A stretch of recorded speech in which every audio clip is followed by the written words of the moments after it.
Saudara-saudari yang terkasih, selamat pagi, berkah dalam. Sudahkah kita memberi senyum hari ini? Kamis 19 Agustus 2021. Mari kita awali permenungan kita dengan tanda kemenangan Kristus. Dalam nama Bapa dan Putra dan Roh Kudus. Amin. Kita akan merenungkan perikop Injil Matius bab 22 ayat 1 sampai 14. Salam bahagia. Saudaraku terkasih, dalam Injil Matius hari ini kita mendengar Yesus menyampaikan perumpamaan tentang kerajaan Allah.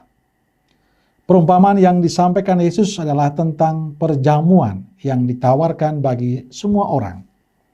Allah yang mengundang siapa saja yang Dia kehendaki untuk mengadakan persamuan bersamanya. Allah mengundang semua orang untuk berpartisipasi dalam pestanya. Undangan itu adalah kehendak Allah sendiri. Namun tidak semua orang menyambut undangan yang indah itu, tentu dengan berbagai alasan. Injil juga mengisahkan pada kita bahwa setelah tamu yang diundang tidak menanggapi undangan, maka Tuhan Pesta memerintahkan hambanya untuk mengundang semua orang yang dijumpai di jalan agar memenuhi tempat pestanya. Dari sekian banyak yang datang, ada satu yang tidak mengenakan pakaian pesta dengan baik. Yang tidak mengenakan pakaian pesta akhirnya diusir.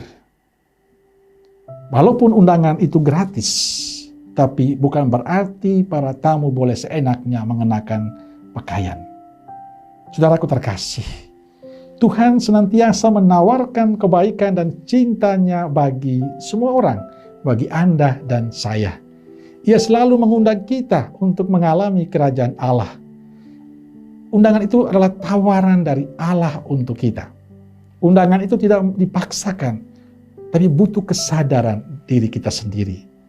Ia selalu mengulurkan tangan, mengundang kita. Namun sayangnya, bahwa tidak semua orang bersedia untuk menerima tawaran kebaikan Allah itu. Bahkan ada yang menolak dan membunuhnya.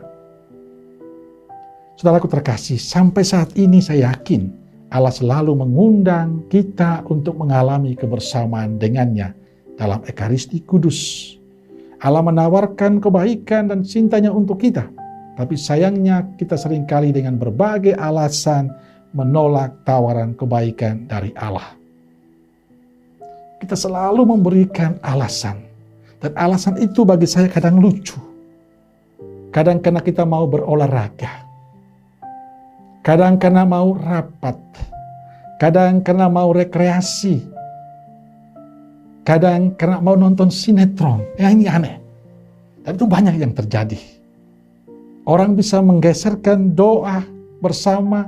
Orang bisa menggeserkan ekaristi. Orang bisa menggeserkan hal-hal penting berrelasi dengan Tuhan, bahkan bisa menggeserkan kebersamaan dengan keluarga, hanya karena sinetron.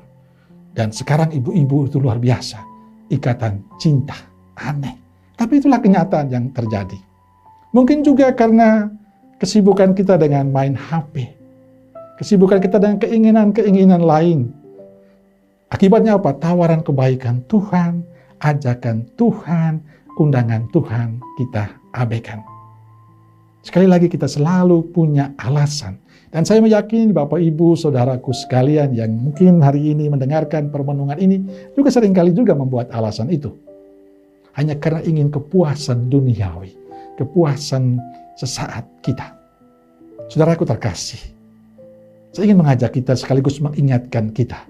Inilah saatnya kita menanggapi undangan sukarela dari Allah ini. Kita harus menyadari bahwa hidup kita tidak akan awet. Hidup kita itu ada batasnya. Pada saatnya hidup kita selesai. Tapi ada satu yang Anda tidak boleh lupa. Bahwa setelah itu ada sesuatu yang kita yakini sebagai orang beriman. Yakni kehidupan kekal. Hidup yang kekal itu tidak mungkin kita terima bila tawaran kebaikan dan cinta Allah yang diberikan cuma-cuma kita abaikan. Kita perlu menanggapi tawaran itu dengan mempersiapkan hati dan hidup kita yang baik. Kita perlu mengenakan pakaian pesta kebaikan, pakaian pesta cinta, ketulusan, kemurahan hati dalam hidup. Sehingga saatnya nanti kita boleh merayakan pesta perjamuan bersama Bapa. Pesta perjamuan abadi akan kita rayakan kalau tidak menyia-nyiakan tawaran kebaikan Allah untuk kehidupan kita. Saudaraku, setiap saat Allah menawarkan kebaikan dan cinta untuk kita, semua tergantung pada Anda dan saya, pada kita semua. Kesempatan ini sangat berharga untuk kita.